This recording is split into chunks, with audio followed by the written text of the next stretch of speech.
Hello lovely people, ఎలా ఉన్నారు అందరూ? నేను మీ విజయ్. ఇవాళ నేను మీకు కుడుములండి పూర్ణం అయితే ఇలా ఈజీగా చిటికలో రెడీ చేసేయచ్చు. ఇది డ్రై ఫ్రూట్ పూర్ణం. ఇది చేసి మీరు ఇలాగా కుడుములు చేసి చూడండి, చాలా చాలా టేస్టీగా ఉంటాయి, చాలా ఈజీ. ముందుగా అయితే 1 కప్పు నీళ్లు, చిటికెడు ఉప్పు, 1 స్పూన్ నెయ్యి వేసుకుని బాగా మరిగిన తర్వాత దాంట్లో 1 కప్పు బియ్యం పిండి వేసి కలిపేసి మూత పెట్టేసి ఒక 5 నిమిషాలు అలా వదిలేయండి.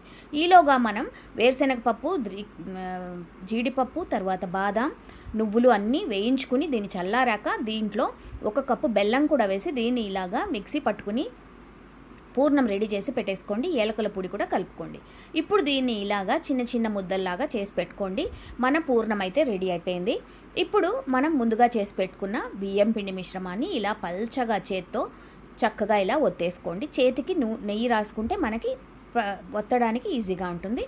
ఇలా మధ్యలో మనం చేసుకున్న పూర్ణాన్ని పెట్టేసి మొత్తం అవుట్ సైడ్ సీల్ చేసేయండి. సీల్ చేసేసిన తర్వాత కుడుములకి ఇలా షేప్ ఇచ్చేసి మనం ఏం చేస్తామంటే దీన్ని మనం ఆవిరి పెట్టుకోవాలి. ఒక ఇడ్లీ స్టాండ్లో మనం అన్నీ చక్కగా నీట్గా ఇలా అరేంజ్ చేసేసుకోండి. కింద ఒక బటర్ పేపర్ కానీ లేకపోతే ఆ ప్లేట్కి కాస్త నెయ్యి కానీ రాస్తే అతుక్కోకుండా ఉంటాయి. ఇలా మనం ఒక 5 నుంచి 7 నిమిషాలు స్టీమ్ చేసేసుకుంటే చక్కగా మన డ్రై ఫ్రూట్ కుడుములు రెడీ అయిపోతాయి.